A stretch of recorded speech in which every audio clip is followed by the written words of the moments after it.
रत्नागिरीमध्ये मागजन बाजारपेठेमध्ये पुन्हा एकदा पूर परिस्थिती आपल्याला बघायला मिळते।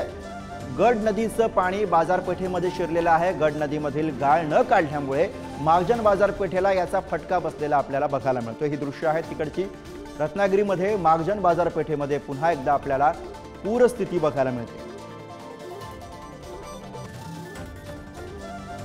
रत्नागिरीच्या मागजन बाजारपेठेमधली दृश्य सातत्याने पाऊस सुरू आहे आणि त्यामुळे ही परिस्थिती उद्भवलेली आहे।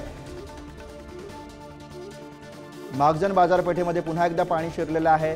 पुन्हा एकदा आपल्याला तशीच पूरस्थिती ही या ठिकाणी बाजारपेठ परिसरामध्ये बघायला मिळते।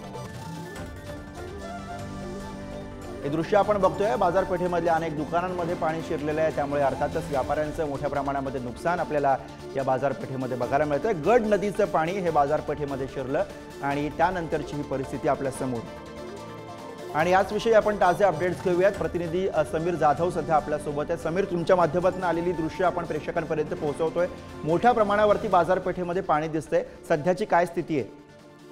हो, गेले 4-5 दिवस कोसळणाऱ्या पावसामुळे संगमेश्वर तालुक्यातील मागजन बाजारपेठेत पाणी शिरले आहे। रविवारी दिवसभर या बाजारपेठेत पुराचे पाणी होते। गड नदीला आलेल्या पुरामुळे परिसरातील अनेक गावांशी देखील संपर्क सुटला होता।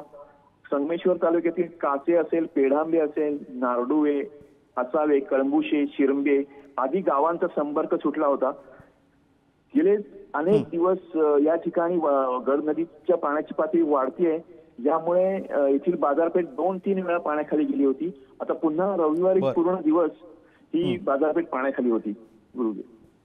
धन्यवाद समीर या सगळ्या सविस्तर माहितीसाठी। वेळोवेळी तुमच्याकडून अपडेट्स घेत राहू।